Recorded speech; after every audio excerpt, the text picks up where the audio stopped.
Hey everybody. This is Broken Word. We're going to try something a little different. Something that caught my interest this week was Birds of Prey. And a little bit of a Twitter rant from a far lefty and why fanboys and incels are ruining the movie for her. Ruining the whole experience in the fandom for her just got me interested and wanted me to say something.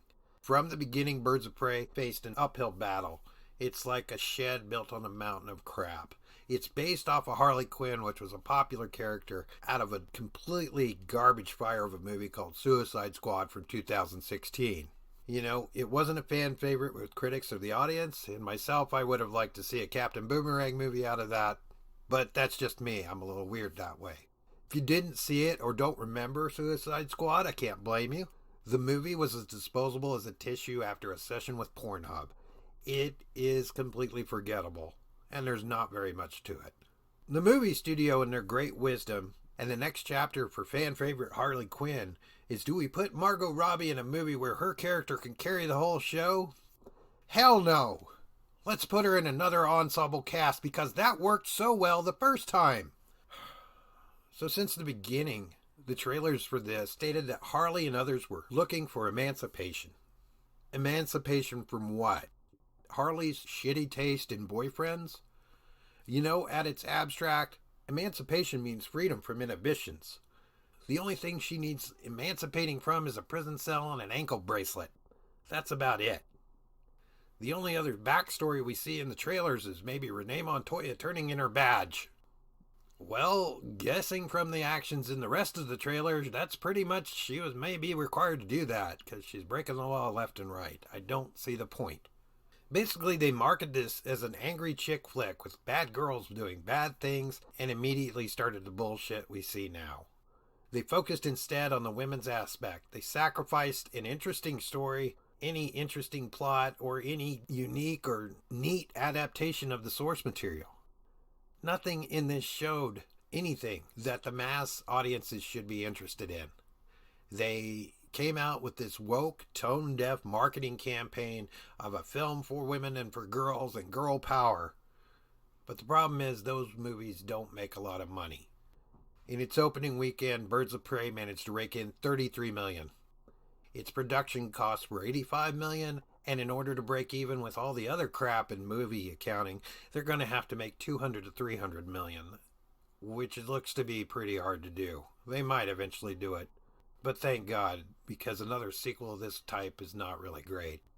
Other issues I had with the movie were a couple of minor things. Black Canary? You changed her to a black girl. Now, if the movie was actually interesting and had a unique plot, or something that would convey why this person needs to be Black Canary or where it comes from, that'd be great. But you take a historically white figure and you change her for no other reason than diversity and you don't even address it, it just harkens back to the 60s and 70s blaxploitation moves like Black Panther, Black Lightning, and Black Goliath. In this case, you take away all the heroism and anything interesting about the character and you make the race the superpower, which is really kind of tokenism and diversity for diversity's sake. It's a virtue signal, and it sucks. Overall, the entire trailers in the movie, they give us the villain of Ewan McGregor. And sorry, Ewan, but you're about as scary as my dad's golfing buddy. You're like my ninth grade English teacher 10 years after I graduated high school. It was scary when you could fail me, but now you're just a sad old man that I just fucking can't stand and don't want to talk to. The only thing in there that makes him threatening at all, the skull mask? Honestly, if he was putting on a furry suit, he'd be scarier. The skull mask just looks like he's late for Halloween. He's going out trick-or-treating with his kids. I have no idea and I don't really care. This villain doesn't interest me. These anti-heroes don't interest me. And other than a few explosions, this is something I might catch when I'm drunk and it's late at night and I only have is Netflix to entertain me. Overall, it could be a good movie for all I know, but the marketing and the ideas behind this marketing just turned me off, and it turned a lot of other people off, obviously, too.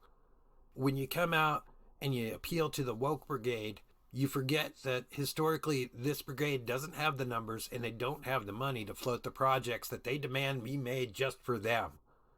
When you virtue signal to them, it costs you money, and this is a good example of what's happened here. Now, the studio, in reaction to all this, don't immediately come out with a new trailer that's appealing to everybody. They don't change a thing, except for the title of the movie. And in changing the title of the movie, they do what all socially conscious corporations do. They double down when they make a mistake instead of just admitting it, moving on, and building. So now Birds of Prey is no longer just Birds of Prey. It's now Birds of Prey, or the fantabulous emancipation of one Harley Quinn. Like Little Women on crack. You know what? If you want to make a movie with strong action females and everything, you can do it. It's been done before. Aliens, and Wonder Woman all are great examples of when you make a female protagonist and you make it work because you tell an interesting story and you make a great movie. But when you do it just because they're women, it doesn't sell anything except for tickets to people who give a shit about that. You know, give me more Wonder Woman and less Birds of Prey, because I can deal with little inside jokes and stereotypes about gender and things based in 1917 like Wonder Woman did. It's not really a problem, and sometimes it's kind of funny if you pull it off right.